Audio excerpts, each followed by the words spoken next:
எந்திரங்களை பயன்படுத்து என்கிற கோரிக்கையை வலியுறுத்தி இரண்டாவது கட்டமாக நடைபெறும் நாடு தழுவிய அளவில் அனைத்து மாவட்ட தலைநகரங்களிலும் நடைபெற்றுக் கொண்டிருக்கும் இந்த கோரிக்கை ஆர்ப்பாட்டத்தில் சென்னையில் நடைபெறும் இந்த ஆர்ப்பாட்டத்தில் நம்முடைய அழைப்பை ஏற்று வருகை தந்து கருத்துரை வழங்கி அமர்ந்திருக்கிற மூத்த ஊடகவியலாளர் அண்ணன் ஐயநாதன் அவர்களே, நமது கட்சியின் சட்டமன்ற உறுப்பினர் துணை பொதுச் செயலாளர் ஆலூர் ஷானவாஸ் அவர்களே, கட்சியின் சட்டமன்ற உறுப்பினர் துணை பொதுச் செயலாளர் தம்பி SS பாலாஜி அவர்களே, முதல் மேடை முதல் உரை என்று இந்த மேடையில் தன்னை அறிமுகப்படுத்திக் கொண்டு மின்னணு வாக்குப்பதிவு எந்திரம் மோசடி செய்வதற்கு ஏதுவாக இருக்கிறது, அதை தடுப்பதற்கு வெளிப்படை தன்மையை நடைமுறைப்படுத்துவதற்கு ஏதுவாக ஒப்புகை சீட்டுடன் மின்னணு வாக்குப்பதிவு எந்திரத்தை பயன்படுத்த வேண்டும் என்று வலியுறுத்தி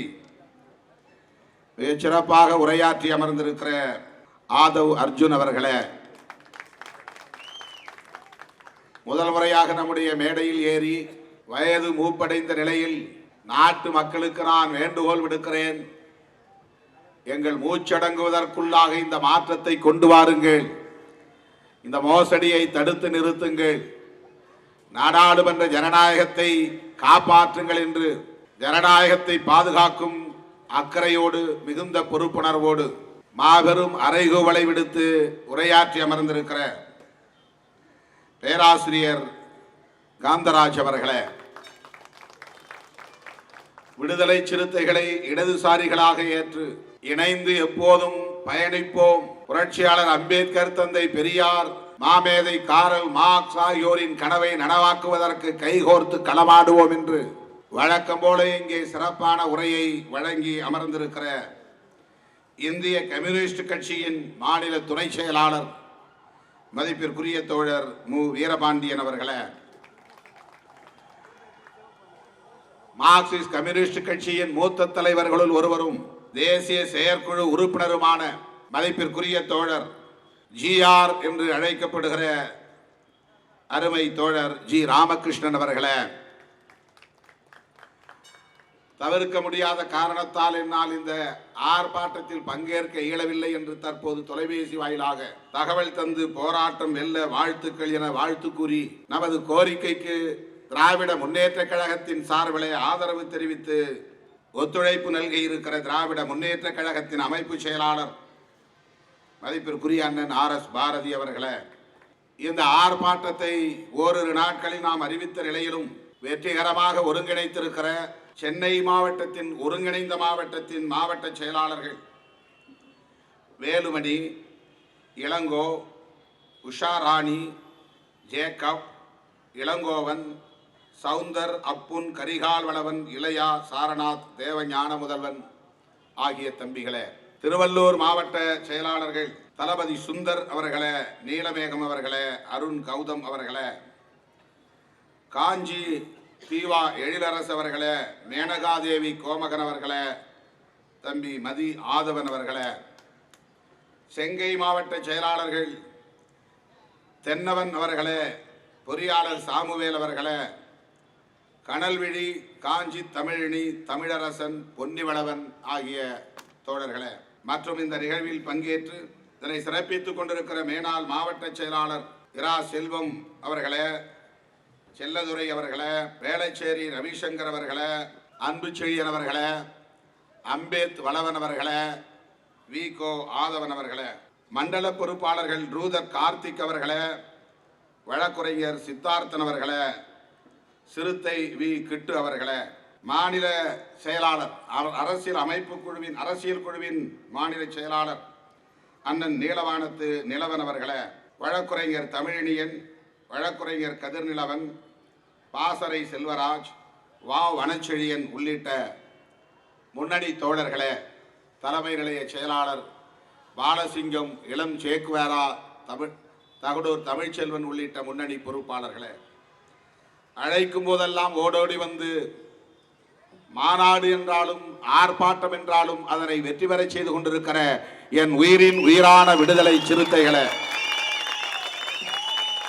உங்கள் அனைவருக்கும் என்னுடைய பணிவார்ந்த வணக்கத்தை தெரிவித்துக் கொள்கிறேன். பெயர்கள் விடுபட்டிருந்தால் பொறுத்தருள வேண்டுகிறேன். இந்த நிகழ்ச்சியை முடித்துக்கொண்டு நான் இன்னும் சிறிது நேரத்தில் இன்னொரு நிகழ்ச்சியில் புத்தக வெளியீட்டு விழா நிகழ்ச்சியில் பங்கேற்க வேண்டும். 2 மணிக்குள் அந்த நிகழ்ச்சி முடியும் நிலையில் உள்ளது. என்றாலும் நமது சிறப்பு விருந்தினர்கள் பேச வேண்டும். அவர்கள் கருத்துக்களை நாட்டு மக்கள் அறிந்து கொள்ள வேண்டும் என்கிற நிலையில் நாம் இந்த ஏற்பாட்டை செய்திருக்கிறோம். ஆகவே நான் சுருக்கமாக சில செய்திகளை உங்களோடு பகிர்ந்து கொள்ள விழைகிறேன். இன்றைக்கு 38 மாவட்டங்களிலும் இந்த ஆர்ப்பாட்டம் ஆங்காங்கே நடைபெற்றுக் கொண்டிருக்கிறது. ஏற்கனவே ஜனவரி 3ஆம் தேதி இதே கோரிக்கையை வலியுறுத்தி நாம் இதே இடத்தில் ஆர்ப்பாட்டத்தை நடத்தினோம். அப்போதும் நம்முடைய ஐயநாதன் அவர்களும் திரு பொன்ராஜ் அவர்களும் பங்கேற்று நம்முடைய கருத்துக்கு வலு சேர்த்தார்கள், கோரிக்கைக்கு வலு சேர்த்தார்கள். மீண்டும் 1 மாத இடைவெளியில் இந்த ஆர்ப்பாட்டத்தை நாம் ஏன் நடத்த வேண்டும் என்கிற கேள்வி எழுவது இயல்பானதுதான். வட இந்தியாவிலே இந்த கோரிக்கை மிக வலுவாக பேசப்படுகிறது. பெரும் போராட்டமாக வெடித்து வெகு மக்கள் போராட்டமாக இன்றைக்கு மாறி வருகிறது. ஒருபுறம் விவசாய சங்கங்கள் டெல்லியை நெருக்கிக் கொண்டிருக்கிறார்கள். மோடி அதானி அரசின் குரல் விலையை நெறித்துக் கொண்டிருக்கிறார்கள். ஒரு மாபெரும் நெருக்கடியை ஏற்படுத்தக்கூடிய வகையில் விவசாயிகளின் போராட்டம் வட மாநிலங்களில் வலுப்பெற்றிருக்கிறது. வழக்கம் போல தென்னிந்திய மாநிலங்கள் அதை நாம் வேடிக்கை பார்த்துக் கொண்டிருக்கிறோம். அதே போல இந்த மின்னணு வாக்குப்பதிவு எந்திரம் கூடாது, அதை முற்றாக தூக்கி எறிய வேண்டும், வாக்குச்சீட்டு முறையே மீண்டும் வேண்டும் என்று வலியுறுத்துகிற போராட்டம் வட இந்திய மாநிலங்களில் வெகுவாக நடைபெற்றுக் கொண்டே இருக்கிறது. ஒவ்வொரு நாளும் ஒரு போராட்டம் ஜந்தர் மந்தரில் நடைபெற்றுக் கொண்டே இருக்கிறது. இந்த நிலையில்தான் தென்னிந்திய மாநிலங்களிலும் இந்த நெருப்பை பற்ற வைக்க வேண்டும் என்கிற உயர்ந்த குறிக்கோளோடு விடுதலை சிறுத்தைகள் கட்சி ஜனவரியிலும் ஆர்ப்பாட்டத்தை முன்னெடுத்தது, பிப்ரவரியிலும் ஆர்ப்பாட்டத்தை தொடர்ந்து முன்னெடுத்திருக்கிறது. சில பேர் குடிசைகளை தேடி போய் நெருப்பு வைக்கிறார்கள், அப்பாவி மக்களின் குடிசைகளை எரிக்க. நாம் நெருப்பு வைக்கிறோம் சனாதன சங்கிகளின் சதி அரசியலை எரிப்பதற்காக, சாம்பலாக்குவதற்காக. கொள்கை நெருப்பை பற்ற வைக்கிறோம், ஜனநாயக நெருப்பை பற்ற வைக்கிறோம். நாடாளுமன்ற ஜனநாயகத்தை பாதுகாக்க வேண்டும் என்கிற உயர்ந்த நோக்கத்தோடு இந்த போராட்டத்தை நாம் முன்மொழிகிறோம். இது ஒரு முன்மொழிதல் தான். போன முறை நாம் முற்றாக இவிஎம் எந்திரத்தை தூக்கி எறிய வேண்டும், வாக்குச்சீட்டு முறை பேலட் சிஸ்டம் மறுபடியும் நடைமுறைக்கு வர வேண்டும் என்பதை வலியுறுத்தினோம். இந்த முறை அதிலே ஒரு சிறிய மாற்றத்தை நாம் முன்மொழிகிறோம். போன போராட்டத்திற்கும் இந்த போராட்டத்திற்குமான இடைவெளி ஏதும் இல்லை, வேறுபாடு பெரிதாக இல்லை. இப்போது நாம் வைக்கிற இந்த கோரிக்கையில் நீ இவிஎம் என்கிற எந்திரத்தை பயன்படுத்து, ஆனால் 100 விழுக்காடு விவிபேட் என்கிற ஒப்புகை சீட்டு வழங்குகிற எந்திரத்தையும் பயன்படுத்த வேண்டும். அது ஏற்கனவே நடைமுறையில் இருக்கிறது, அங்கொன்றும் இங்கொன்றுமாக தேவையின் அடிப்படையில். ஆனால் அது எண்ணப்படுவதில்லை. இப்போது நாம் இந்த கோரிக்கையை ஏன் முன்மொழிகிறோம் என்றால், நாம் இந்தியா கூட்டணியின் ஒரு அங்கம். 28 கட்சிகள் இடங்கொண்டுள்ள அங்கம் வகிக்கிற அந்த மாபெரும் மெகா கூட்டணியில் விடுதலை சிறுத்தைகளும் ஒரு அங்கம். அந்த இந்தியா கூட்டணி கட்சிகள் பங்கேற்ற கலந்தாய்வு கூட்டத்தில் சோனியா காந்தி அம்மையார், ராகுல் காந்தி, நிதிஷ்குமார், மம்தா பானர்ஜி, அரவிந்த் கெஜ்ரிவால், சீதாராம் யெச்சூரி, டி ராஜா, நம்முடைய தமிழ்நாடு முதல்வர் மாண்புமிகு அண்ணன் தளபதி மு.க. ஸ்டாலின் ஆகிய 28 கட்சிகளின் தலைவர்கள் பங்கேற்ற கூட்டத்தில் உங்கள் சார்பில் திருமாவளவனும் பங்கேற்று அந்த கூட்டத்தில் எடுக்கப்பட்ட தீர்மானம், நான் பேசியது இந்த ஒரே ஒரு கருத்து தான்.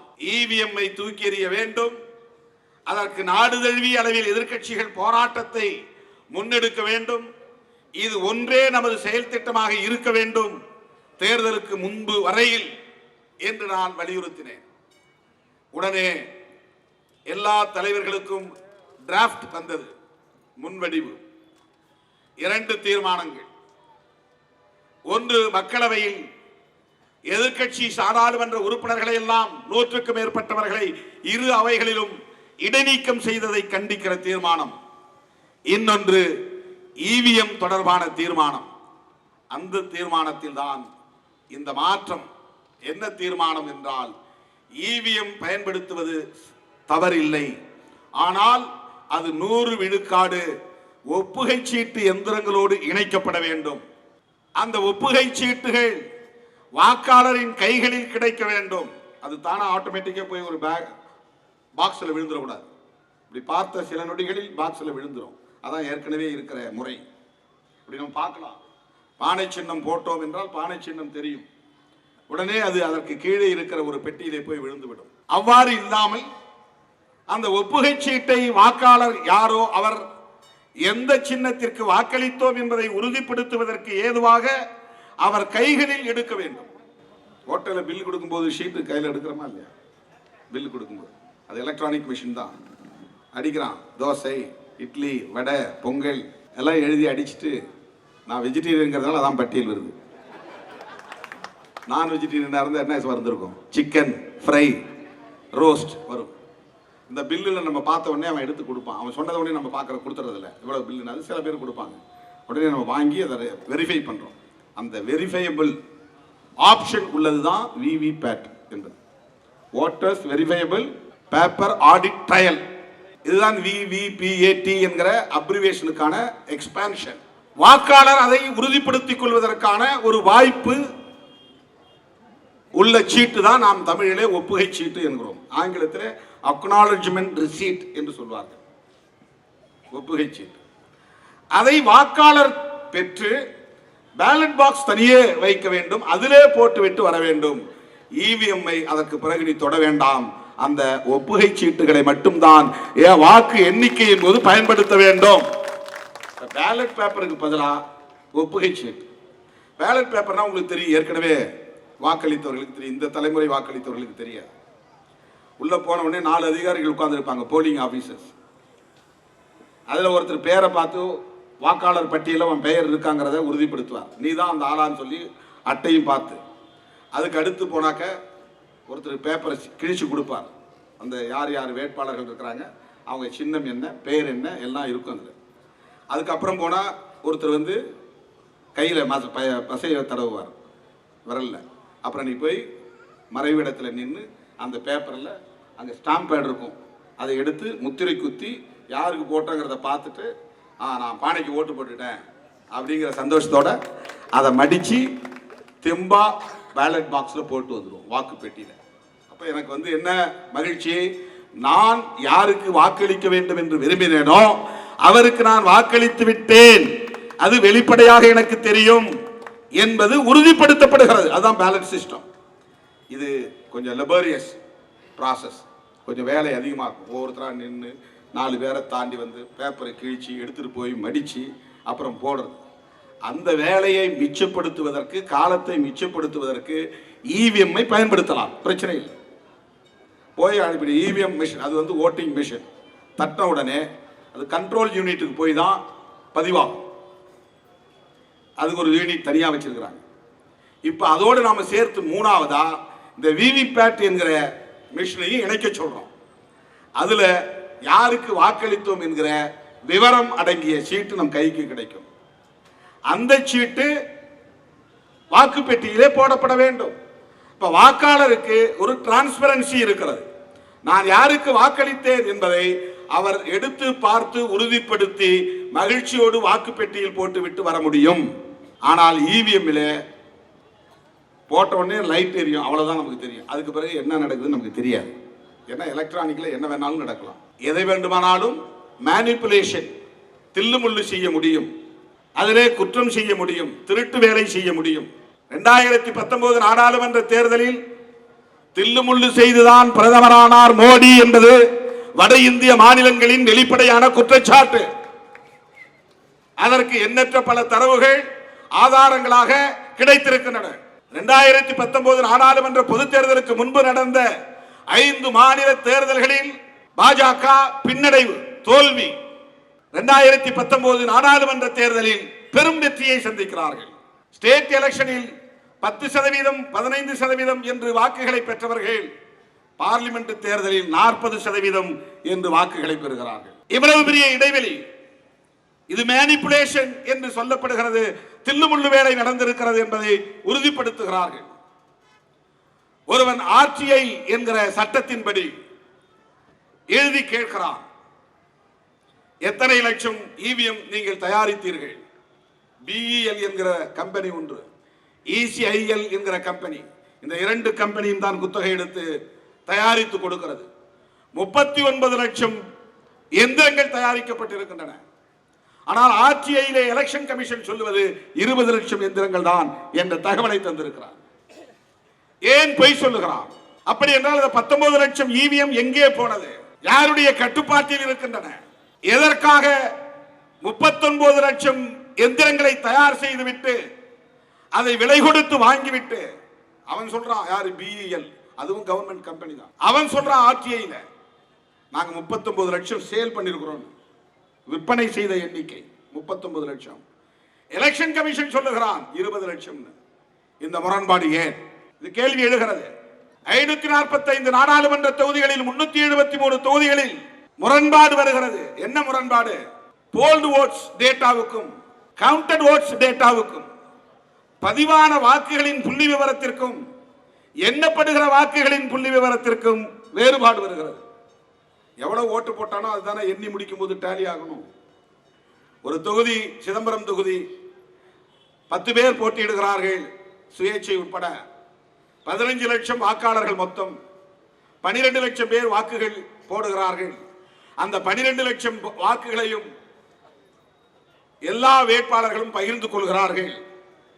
எல்லா வேட்பாளர்களும் வாங்கிய வாக்குகளை எண்ணி பார்க்கிற போது பதிவான வாக்குகளோடு எண்ணப்படுகிற வாக்குகள் டேலியாக வேண்டும், சமமாக வேண்டும். 12 லட்சம் வாக்குகள் பதிவாயின. திருமாவளவன் 5 லட்சம் வாக்குகள் வாங்கியிருக்கிறார். எதிர்த்து போட்டியிட்டவர் 4.5 லட்சம் வாக்குகள் வாங்கியிருக்கிறார். அடுத்தடுத்து இருக்கிற வேட்பாளர்கள் எவ்வளவு வாக்குகள் வாங்கியிருக்கிறார்கள்? மொத்தத்தை எண்ணி பார்த்தால் 12 லட்சம் சில்லறை வருகிறது. ஒரு ஓட்டு கூட அதிகமாக கூடாது, ஒரு ஓட்டு கூட குறையக்கூடாது. அதுதான் சரியானது என்று பொருள். அப்படி டேலியாக வேண்டும். ஆனால் கடந்த முறை நடந்த நாடாளுமன்ற பொதுத் தேர்தலில் 373 தொகுதிகளில் இந்த எண்ணிக்கையில் பதிவான வாக்குகளுக்கும் எண்ணப்பட்ட வாக்குகளுக்கும் இடையிலே வேறுபாடுகள் இருந்திருக்கின்றன. அதற்கு எலெக்ஷன் கமிஷன் எந்த விளக்கத்தையும் சொல்லவில்லை. 220 நாடாளுமன்ற தொகுதிகளில் கூடுதலாக இருக்கின்றன. ஓட்டு போட்டதை விட 12 லட்சம் பேர் ஓட்டு போட்டிருக்காங்கன்னா 12,80,000 வாக்குகள் வருகிறது. 10 லட்சம் பேர் வாக்களித்திருக்கிறார்கள் என்றால் 11 லட்சம் எண்ணும் போது வருகிறது. சர்ப்ளஸ் அதிகமாக தெரிகிறது. எஞ்சிய தொகுதிகளில் அந்த 373 220 போச்சுன்னா எஞ்சிய தொகுதிகளில் குறைவாக இருக்கிறது எண்ணியதிலே. இது ரெண்டும் குறையவும் கூடாது, கூடவும் கூடாது. அப்படின்னாதான் இவிஎம் பெர்ஃபெக்டா இருக்கிறது என்று பொருள். அதில் எந்த தில்லு முள்ளும் நடக்கவில்லை என்று பொருள். எலக்ட்ரானிக் மெஷின் தானே கரெக்டா தானே காட்டணும். 4 4 8 காட்டினா தானே மேத்தமெட்டிக்ஸ் கரெக்ட். 1000 பேர் இங்கே வந்திருக்கிறார்கள். 1000 பேருக்கு சாப்பாடு பொட்டலம் தயாராகி இருக்கிறது. வந்தது ஒவ்வொருக்காக 1000 பேருக்கு கொடுக்கிறோம் என்கிற போது 100 குறைகிறது என்றால் ஆர்டர் பண்ணவன் ஏதோ கரப்ஷன் பண்ணிட்டான்னு அர்த்தம். அவன் நம்மகிட்ட 1000 சொல்லிட்டு அவன் 800 அல்லது 900 தான் ஆர்டர் பண்ணிருக்கான்னு அர்த்தம். என்ன கொடுக்கும்போது நமக்கு கரெக்ட் தெரியல. இப்ப 100 குறையுதே, 100 பேருக்கு வரலையே, அங்க ஏதோ தில்லு முள்ளு நடந்திருக்குல்ல.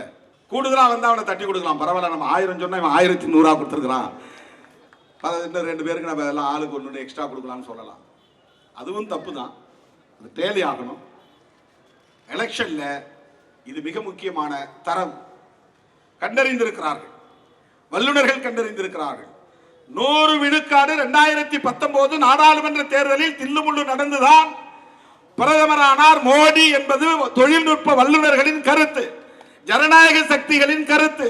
அதற்கு எண்ணற்ற பல ஆதாரங்களை, தரவுகளை அவர்கள் முன்வைக்கிறார்கள். இதெல்லாம் தெரிஞ்ச பிறகு நம்ம எப்படி சும்மா இருக்க முடியும்?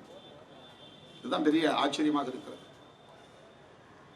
மோடி பற்றி ஒரு பிரச்சாரத்தில் ராகுல் காந்தி சொல்றாரு, இவிஎம் அல்ல எம்விஎம் சொல்றாரு. அது எலக்ட்ரானிக் ஓட்டிங் மெஷின் இல்ல, மோடி ஓட்டிங் மெஷின் அப்படின்னு சொல்லியிருக்கிறார். ஆக அவருக்கு அதுல டவுட் இருக்கு. சட்ட நாடாளுமன்றத்தில் மனிஷ் திவாரி பேசுறார், அதை எதிர்த்து பேசுகிறார். ஆனால் அகில இந்திய அளவில் இந்த போராட்டம், எதிர்க்கட்சிகளின் போராட்டம் வலுப்பெற்றிருக்க வேண்டுமா இல்லையா? அதுதான் பெரிய கேள்வியாக இருக்கு. ஏன் இந்த தேக்கம்? விடுதலை சிறுத்தைகள் தேசிய கட்சி இல்லை. விடுதலை சிறுத்தைகள் தேசிய அளவிலே வலுப்பெற்றிருக்கிற ஒரு அரசியல் கட்சி அல்ல. ஆனால் நமக்கு பதறுகிறது. விடுதலை சிறுத்தைகள் பதறுகிறோம். இவிஎம்மில் முறைகேடு நடக்கிறது, மறுபடியும் மோடி ஆட்சிக்கு வந்து விடுவார் என்று பயப்படுகிறோம், பதறுகிறோம். வந்தால் என்ன ஆகும் கற்பனையே செய்ய முடியாது, விளக்கவே முடியாது. எதுவும் நடக்கும். மோடி அப்படி தயாரிக்கப்பட்டவர். எந்த எத்திக்ஸ் எதுவும் கிடையாது, மொராலிட்டி கிடையாது. ஐயோ பாவம் என்று எண்ணுகிற இரக்கம் இல்லாதவர்கள் தான் இன்றைக்கு சனாதன கும்பல். புரிந்து கொள்ள வேண்டும். ஜனநாயகம் பாதுகாக்கப்பட வேண்டும், அரசமைப்பு சட்டத்தை நாம் மதிக்க வேண்டும், தில்லுமுள்ளு செய்யக்கூடாது, மோசடி செய்யக்கூடாது, நேர்மையாய் வாழ வேண்டும் என்று எண்ணுகிற கும்பலின் கையில் ஆட்சி அதிகாரம் இல்லை. அதை புரிந்து கொள்ள வேண்டும். அவர்கள் பேசுவதெல்லாம் மாரல் சம்பந்தமாகத்தான் பேசுவார்கள், நீதி நெறியை பற்றி பேசுவார்கள், யோகிகளாக தங்களை காட்டிக்கொள்வார்கள். ராமர் கோயிலை திறப்பதற்கு 10 நாள் விரதமெல்லாம் இருப்பார். ஆனால் அதை அரசியல் மேடையாக பயன்படுத்துவார். மக்களவையிலேயே ஒரு பிரதமர் குடியரசுத் தலைவரின் உரைக்கு நன்றி தெரிவித்து பேசியதில் பதிலளிக்கக்கூடிய ஒரு பிரதமர் குடியரசுத் தலைவர் என்ன பேசினார் என்று பேசவே இல்லை. காங்கிரஸை பார்த்து நக்கல் அடிக்கிறார். 400 இடங்களில் வெற்றி பெறுவோம் என்கிறார். நீங்கள் இன்னும் உயரமான இடத்திலே போய் உட்கார போகிறீர்கள் என்று நையாண்டி செய்கிறார். என்ன உயரமான இடம் என்றால் கேலரியில் போய் உட்கார போகிறார்களாம். இவர்கள் 400 இடங்களில் வெற்றி பெறப் போகிறார்களாம். அதில் 370 பிஜேபி மட்டும் வெற்றி பெறுமா? அதுதான் நம்முடைய ஐயா சொன்னார். இது ஒரு indirect message to the election commission. தேர்தல் ஆணையத்துக்கு நான் அப்படி ஃபிக்ஸ் பண்ணிட்டேன், அதுக்கு தகுந்த மாதிரி தில்லுமுழு வேலையை பண்ணு. பிஜேபி 370 வரணும், கூட்டணி கட்சி 30 வரணும். கூட்டணி கட்சி கூட வளரக்கூடாது. பாருங்க அதில் எவ்வளவு பெரிய கஞ்சத்தனம் பாருங்க. கூட இருக்கிற கூட்டணி கட்சியில் ஆளுக்கு 1, 2 தான் வரணும். ஆல் இண்டியா லெவலில் 30 இடங்கள்ல தான் வரணும். பிஜேபி 370, மொத்தம் 400. என்ன பொருள்?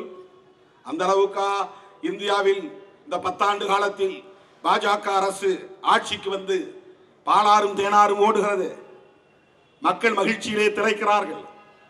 விலைவாசி உயர்வு இல்லை, பெட்ரோல் டீசல் விலை உயர்வு இல்லை, விவசாயிகள் மகிழ்ச்சியாக இருக்கிறார்கள். அவர்களின் பண்டங்களுக்கு கூடுதல் விலை கிடைக்கிறது. அவர் சொன்னதை போல ஆண்டுக்கு 2 கோடி பேருக்கு வேலை வாய்ப்பு வழங்கி இந்த 10 ஆண்டு காலத்தில் 20 கோடி இளைஞர்களுக்கு வேலை வாய்ப்பு வழங்கி இருக்கிறார். மகிழ்ச்சியில் மக்கள் திளைக்கிறார்களா என்ன? அயல் நாடுகளில் பதுக்கப்பட்டிருக்கிற கருப்பு பணத்தை கொண்டு வந்து ஒவ்வொருவருடைய வங்கி கணக்கிலும் தலா 15 லட்சம் போடப்படும் என்று சொல்லி அப்படி போட்டு என் அக்கௌண்ட்ல 15 லட்சம் இருக்கிறது, மோடிக்கு நான் நன்றி சொல்ல போகிறேன் என்ற நிலையா இங்கே இருக்கிறது. எந்த பக்கம் திரும்பினாலும் மோடிக்கு எதிரான நிலைதான் இருக்கிறது. ஜிஎஸ்டியால் யார் பாதிக்கப்பட்டிருக்கிறார்கள்? சிறு குறு தொழில்கள் நசுக்கப்பட்டிருக்கின்றன. பொதுத்துறைகள் தனியார் மயமாக்கப்பட்டு அதானிக்கும் அம்பானிக்கும் தாரை வார்க்கப்படுகிறது. அதானி தொடாத துறைகளே இல்லை, செய்யாத தொழிலே இல்லை. இதற்கெல்லாம் மோடிதான் காரணம். இது அதானி என்கிற தனிநபரின் உழைப்பால் விளைந்த ஒன்றல்ல. மோடியின் பினாமி அதானி. அதனால் அதானியின் பெயரால் எல்லா சொத்துக்களும் எழுதப்படுகின்றன. மோடியின் பினாமி அதானி என்பதை யாரும் மறுக்க முடியாது. அதனால்தான் அந்த மாபெரும் மாநாட்டில், விடுதலை சிறுத்தைகளின் வெல்லும் ஜனநாயக மாநாட்டில் நான் சொன்னேன், தோழர் ஜிஆர் அவர்களும் அதை வழிமொழிந்தார், மோடி இஸ் எ ஃப்ராட் என்று நாம் சொன்னோம். இது ஆத்திரத்தில் சொன்னதல்ல, உணர்ச்சி வயப்பட்டு சொன்னதல்ல. எல்லோராலும் இன்றைக்கு ஒப்புதல் வாக்குமூலம் தரப்படுவதை போல பாஜகவின் ஆதரவாளர்களே பேசக்கூடிய நிலை. இன்றைக்கு சொன்னார்களே, சத்யபால் மாலிக் ஜம்மு காஷ்மீருடைய கவர்னராக இருந்தவர், அவர் என்ன காங்கிரஸ்காரரா, கம்யூனிஸ்ட் கட்சியை சார்ந்தவரா? மோடியால் நியமிக்கப்பட்ட கவர்னர் இந்த புல்வாமா தாக்குதல் அரசியலுக்காக, தேர்தல் அரசியலுக்காக நடத்தப்பட்ட சதி. அவர் சொல்லுகிறார், ஆர்மி சீஃப் ராய் சௌத்ரி சொல்லுகிறார், இது திட்டமிட்ட சதி.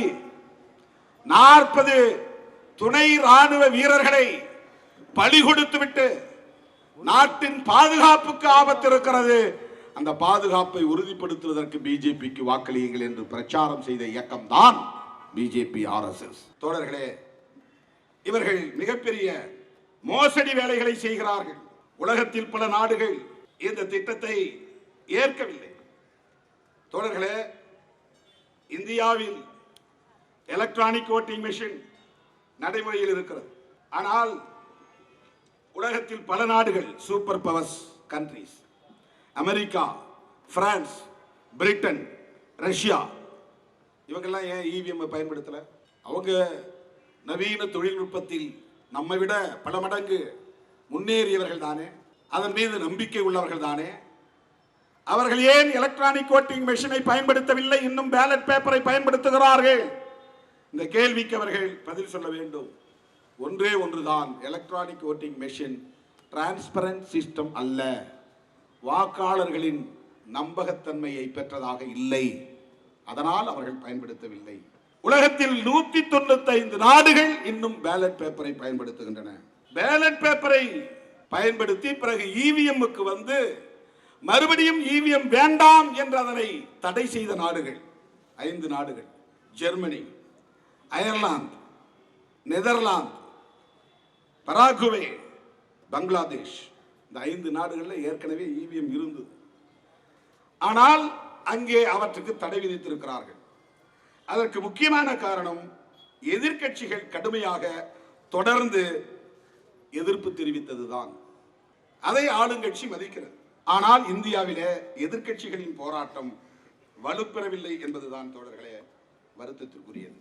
இந்த நாடுகளில் இவிஎம்ஐ கைவிட்டதற்கான காரணம், வேண்டாம் என்று எதிர்க்கட்சிகள் தொடர்ந்து போராடியதை ஆளும் கட்சியினர் மதித்தார்கள் என்பதுதான் மிக முக்கியமானது. அங்கே கோர்ட் நியாயமாக நேர்மையாக நடந்து கொள்கிறது, நீதிமன்றங்கள் நடந்து கொள்ளுகின்றன. பங்களாதேஷில் ஏன் அங்கே தடை செய்யப்பட்டது என்பதற்கு சொல்லுகிற ஆதாரம், due to strong opposition from the opposition parties, EVMs have been banned in Bangladesh. நம்ம பக்கத்தில் இருக்கிற ஒரு நாடு தான். எதிர்க்கட்சிகள் தொடர்ந்து போராடினால் அதை தடுக்க முடியும் என்பதற்கு பங்களாதேஷ் ஒரு சான்றாக இருக்கிறது என்பதற்காக இதை நான் சுட்டி காட்டுகிறேன். எலக்டோரல் பாண்ட்ஸ், அது ஒரு பெரிய மோசடி. 6000-7000 கோடியை சட்டப்பூர்வமாக கார்ப்பரேட் நிறுவனங்களை மிரட்டி பிஜேபி வங்கி கணக்கில் சேர்த்திருக்கிறார்கள். இதில் நம்மள மாதிரி கட்சியெல்லாம் எலக்ட்ரல் பாண்ட் வாங்கி டொனேஷன் வாங்க முடியாது. அதில் மிக அதிகமாக ஒயிட் மணி, வெள்ளை பணம், நேரடியாக எந்த கம்பெனி பிஜேபிக்கு எவ்வளவு பணம் கொடுத்தது என்பது வங்கியில் இருக்கிறது. ஆனால் இது தவறு, சட்டப்படி தவறு என்று இன்றைக்கு உச்ச நீதிமன்றம் தீர்ப்பளித்திருக்கிறது. இவ்வளவு பெரிய மோசடியை சட்டப்பூர்வமாக செய்ய முடியும் என்கிற ஒரு செயலை மோடி கும்பலால் மட்டும்தான் செய்ய முடியும். அதை செய்து கொண்டிருக்கிறார்கள். ஆகவே இவிஎம் என்பதும் மிக மோசமான ஆபத்தான ஒரு முறை. இது நீடித்தால் மீண்டும் மோடி ஆட்சிக்கு வருவதை யாராலும் தடுக்க முடியாது. இப்போ எலெக்ஷன் தயாராகணும், சீட் ஷேர் பண்ணணும், திமுக எத்தனை தொகுதி தருது அப்படிங்கிறதுல பிரச்சனையே கிடையாது. சொல்லப்போனால் விடுதலை சிறுத்தைகள் தேர்தலை புறக்கணிக்க கூட தயாராக இருக்கிறோம். அது ஒரு பெரிய பிரச்சனை இல்லை. சில பேர் கேட்குறாரு 2, 1, 3, இந்த 2க்கு போய் நிற்கிறாரு, 3க்கு போய் நிற்கிறாரு. எல்லாம் வந்து ஃபீல்டு எக்ஸ்பீரியன்ஸ் இல்லாத கும்பல், அரை வேக்காடுகள் பேசுகிற பேச்சு, அற்பர்களின் பேச்சு. வெறும் 2க்கு 3க்காக போய் நிற்கிற கும்பல் இல்லை விடுதலை சிறுத்தைகள். அது அல்ல பிரச்சனை, எண்ணிக்கை அல்ல பிரச்சனை. அதை விட இந்த நாட்டு ஜனநாயகத்தை பாதுகாக்க வேண்டியது எம் முன்னால் இருக்கிற மிகப்பெரிய ஒரு சவால். எலெக்ஷன்ல நாங்கள் நின்று ஜெயிச்சு தான் போகணுங்கிறது ஒன்றும் பெரிய கட்டாயம் கிடையாது. ஆனால் அதை விட அரசமைப்பு சட்டத்தை பாதுகாக்க வேண்டும். அரசமைப்பு சட்டத்தின் மூலம் நாடாளுமன்ற ஜனநாயகத்தை பாதுகாக்க வேண்டும். அதுக்கே பெரிய ஆபத்து. அடிமடியில் கை வைக்கிறார்கள் சனாதன சங்கிகள். அவர்களின் அல்டிமேட் எய்ம் அரசமைப்பு சட்டத்தை தூக்கி எறிவதுதான். எல்லாருக்கும் நாம வந்து தூக்கி கொண்டாடிட்டு இருக்கிறோம். புரட்சியாளர் அம்பேத்கர் அவர் எழுதிய அரசமைப்பு சட்டம் ஆகா ஓஹோ என்கிறோம். அந்த அரசமைப்பு சட்டத்திற்கே அவர்கள் வேட்டு வைத்திருக்கிறார்கள். மீண்டும் ஒருமுறை அவர்கள் ஆட்சிக்கு வந்தால் அதற்கு பிறகு அதிபர் ஆட்சி முறைதான், அமெரிக்காவிலே இருப்பதை போன்ற அதிபர் ஆட்சி முறைதான் இங்கே நடைமுறைக்கு வரும். மாநிலங்களே கூடாது என்பதுதான் பிஜேபியினுடைய எண்ணம். ஒரே தேசம், ஒரே ஆட்சி. இந்த மாநிலத்தில் தனித்தனியா கட்சி இருக்கிறதுனால ரீஜனல் பார்ட்டிஸ் வந்து இன்னைக்கு அப்புறம் என்ன எடுக்கிறாங்க. தமிழ்நாடுனா திமுக, அதிமுக, ஆந்திரான்னா ஒய்எஸ்ஆர், டிடிபி, தெலுங்கானா பிஆர்எஸ், இன்னும் சில கட்சிகள், மாநில கட்சிகள். மகாராஷ்டிராவில் சரத்பவார், உத்தவ் தாக்கரே, பீகாரில் லல்லு பிரசாத் யாதவ், நிதிஷ்குமார், ஒடிஷாவில் நவீன் பட்நாயக், டெல்லி, பஞ்சாப் அரவிந்த் கெஜ்ரிவால். இதெல்லாம் அவங்களுக்கு பிடிக்கல. இந்தியா முழுக்க ஒரே கட்சி தான் இருக்கணும், இந்தியா முழுக்க ஒரே ஆட்சி தான் இருக்கும். மொழி உணர்வு கூடாது. தமிழ் தேசியம் என்று யாரும் மொழிவழி தேசியம் பேசக்கூடாது. ஒரே தேசியம் தான் இருக்கணும், அது இந்து தேசியம். இந்த நாட்டின் பெயர் மாற்றப்பட வேண்டும், அது இந்து ராஷ்டிரம். இந்து ராஷ்டிரம் என்று அவர்கள் சொன்னாலும் அது உண்மை அல்ல, அது இந்துக்களுக்கானது அல்ல, அது பார்ப்பன ராஷ்டிரம், அது பிராமண ராஷ்டிரம். அதுதான் அவர்களின் அல்டிமேட் எய்ம். இங்கே டெமோக்ராட்டிக் சிஸ்டம் கூடாது, வர்ணாசிரம சிஸ்டம், வர்ணாசிரம தர்ம சிஸ்டம் தான் கூட நடைமுறைக்கு வர வேண்டும். அதுதான் வேண்டும். டெல்லி தலைநகராக இருக்கக்கூடாது, வாரணாசி தான் தலைநகராக இருக்க வேண்டும். இப்போது பறக்கிற இந்த கொடி தேசிய கொடியாக இருக்கக்கூடாது. அவர்கள் விரும்புகிற ஸ்வஸ்திக் பொறித்த காவி கொடிதான் இந்தியாவின் தேசிய கொடியாக இருக்க வேண்டும். இதெல்லாம் பிராமணர்களின் அஜெண்டா, அதுதான் இந்துத்துவா அஜெண்டா. இந்துயிசம் என்பது வேறு, இந்துத்துவா என்பது வேறு. இந்துத்துவா என்பது பார்ப்பனர்களின் செயல் திட்டம், இந்துத்துவா என்பது பிஜேபியின் செயல் திட்டம், இந்துத்துவா என்பது ஆர்எஸ்எஸ் உள்ளிட்ட சங் பரிவார்களின் செயல் திட்டம். இந்துயிசம் என்பது சாதாரண மக்களின் நம்பிக்கை. ராமர் மேல வைத்திருக்கிற நம்பிக்கை, சிவபெருமான் மேல் வைத்திருக்கிற நம்பிக்கை, முருகன் மேல் வைத்திருக்கிற நம்பிக்கை, விநாயகன் மேல் வைத்திருக்கிற நம்பிக்கை, அது இந்துயிசம். அதை சொல்லி தங்களின் செயல் திட்டத்தை நடைமுறைப்படுத்த பார்க்கிறது ஒரு கும்பல், அதுதான் சனாதன கும்பல். இதை புரிந்து கொள்வதிலே இன்றைக்கு ஒரு பெரிய சிக்கல் இருக்கிறது. இதை புரிந்து கொள்ளாமல் அவர்களை அடையாளம் காண முடியாது, வீழ்த்த முடியாது. அந்த அஜெண்டாவுக்கு வேலை செய்யக்கூடிய சேவை ஆட்கள் தான் மோடி, அமித்ஷா போன்ற நான் பிராமின்ஸ், பிராமணர் அல்லாத சங்கிகள். அவர்களுக்கு வேலை செய்ய போராடி கொண்டிருக்கிறார்கள். அவர்களின் அல்டிமேட் எய்ம் அரசமைப்பு சட்டத்தை நீர்த்து போக செய்வது. ஒன்று டைலூட் பண்ணணும், இல்லைன்னா தூக்கி எறியணும். ஏன்னா இதுதான் பார்லிமெண்டரி டெமோக்ரஸியை பேசுகிறது, இதுதான் சோசியல் ஜஸ்டிஸை பேசுகிறது, இதுதான் புளூரலிசம் என்கிற பன்மைத்துவத்தை பேசுகிறது, இதுதான் லிபர்ட்டி என்கிற சுதந்திரத்தை தருகிறது, இதுதான் ஃப்ரெட்டர்னிட்டி என்கிற சகோதரத்துவத்தை வலியுறுத்துகிறது. ஃப்ரெட்டர்னிட்டி வந்துச்சுன்னா சோசியல் ஆர்டர் போயிடும். பிராமணன் உயர்ந்தவன், அவருக்கு கீழானவர்கள் தான் மற்றவர்கள் என்கிற இந்த சோசியல் ஆர்டர் போயிடும், இந்த ஒழுங்கு போய்விடும். மொழி தேசியம் வளர்ந்தால் அவன் மொழி தாய்மொழிங்கிற அடிப்படையில் நாடுகளை பிரிச்சுட்டான்னா கடைசியா பிராமணர்களுக்கு தேசமே இருக்காது. தமிழர்களுக்கு தமிழ்நாடு, தெலுங்கர்களுக்கு ஆந்திரா, கன்னடர்களுக்கு கன்னடம், குஜராத்திகளுக்கு குஜராத் என்று மாநிலங்கள் பிரிந்தால் சமஸ்கிருதம் தான் என் தாய்மொழி என்று சொல்லுகிறவனுக்கு ஏது மாநிலம், எங்கே நாடு வராது. ஆகவே மொழிவழி தேசியம் வளரக்கூடாது என்பதுதான் இந்துத்துவா செயல் திட்டம், அதுதான் பிராமண செயல் திட்டம், அதுதான் ஆர்எஸ்எஸ் உள்ளிட்ட சங் பரிவார்களின் அல்டிமேட் செயல் திட்டம், அதி உச்சமான செயல் திட்டம். ஆகவே தமிழ்நாட்டை பொறுத்தவரையில் திமுகவை வீழ்த்துகிற வரையில் மொழிவழி தேசியம் பேசுகிறவர்களை விட்டு பிடிப்பார்கள். அப்படியே விட்டுருவான். அவன் கையில் தான் கயிறு இருக்கு, நீ எவ்வளவு வேணாலும் போலாம், என்ன வேணாலும் பேசி, திமுகவை திட்டியா திட்டு, பெரியாரை திட்டியா திட்டு, அது வீழணும். அவனுக்கு இங்க இருந்த the fragmentation of vote bank, வாக்கு வங்கி சிதறடிக்கணும், அது ஒரு ஸ்ட்ராட்டஜி. வந்து யார் வந்தாலும் நீ கட்சி ஆரம்பி. தமிழ்நாட்டில் நடிகர்களை காட்டினா ஓட்டை பிரிக்க முடியும். யாரெல்லாம் செல்வாக்குள்ள நடிகர்களோ எல்லாத்தையும் தூண்டி விடுவான், போய் ஓட்டு, நீ போய் ஒரு கட்சி ஆரம்பி, என்ன திட்டிக்கோ, பணமும் உனக்கு தரேன் என்னை திட்டுறதுக்கு, எவ்வளவு வேணாலும் என்னை பத்தி பேசு, ஆனா நீ ஓட்டை பிரிக்கணும். ஏடிஎம்கேவை முதல்ல பலவீனப்படுத்து, அதை காணாம ஆக்கிட்டா நாங்க செகண்ட் பிளேஸ் வந்துடும் பிஜேபி. அப்புறம் திமுகவா நாங்களான்னு பார்த்தா அவங்களை வீழ்த்திடுவோம். அதன் பிறகு பெரியார் என்கிற சகாப்தமே தமிழ்நாட்டில் ஒழிக்கப்பட்டு விடும். இதுதான் இந்த செயல் திட்டத்துக்கு தான் அண்ணாமலை துணை போகிறார்.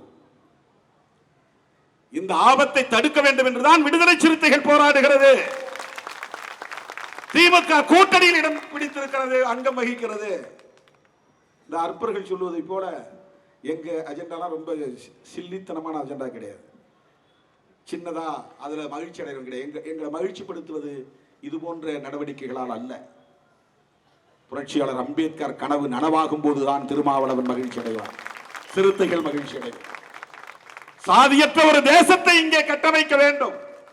அரசமைப்பு சட்டத்தின் முகப்புறையில் சொல்லப்பட்டிருக்கிற அத்தனை ஜனநாயக விழுமியங்களும் பாதுகாக்கப்பட்டாக வேண்டும். அதுதான் நம்முடைய அல்டிமேட் எய்ம். இந்த நாடாளுமன்ற ஜனநாயகத்திற்கு பாதிப்பு நேரக்கூடாது. அந்த நோக்கத்தில் தான் நாம் நம்முடைய இயக்கத்தை வழிநடத்தி கொண்டிருக்கிறோம். ஆகவே சனாதன கும்பலின் அஜெண்டா என்பது, இந்துத்துவ அஜெண்டா என்பது உண்மையிலேயே இந்துக்களின் நலன்களுக்குரியதல்ல.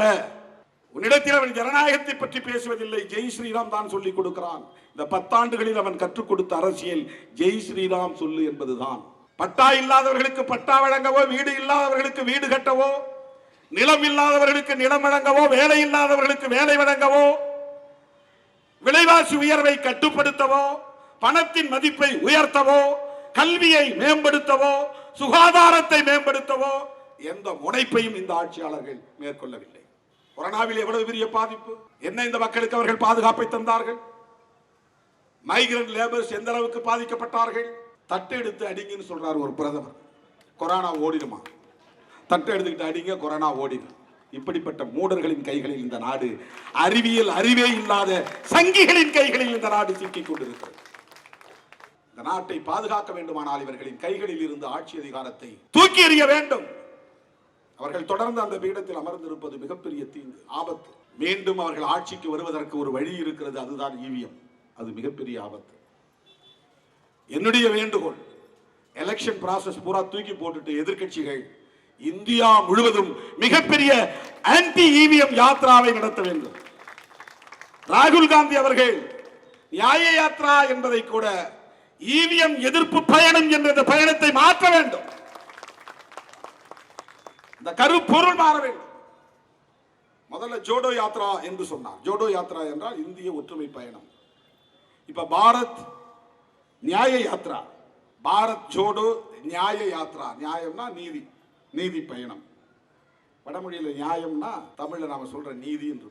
ரொம்ப பொதுவா இருக்கு, ரொம்ப வேகா இருக்கு, ரொம்ப போக்கஸ்டா வரணும், ஸ்பெசிபிக்கா வரணும். ராகுல் காந்தி அவர்கள் இந்த யாத்திரையை அவர் தொடரட்டும், ஆனால் இது ஈவிஎம்க்கு எதிரான பயணம் என்று அவர் அறிவிக்க வேண்டும்.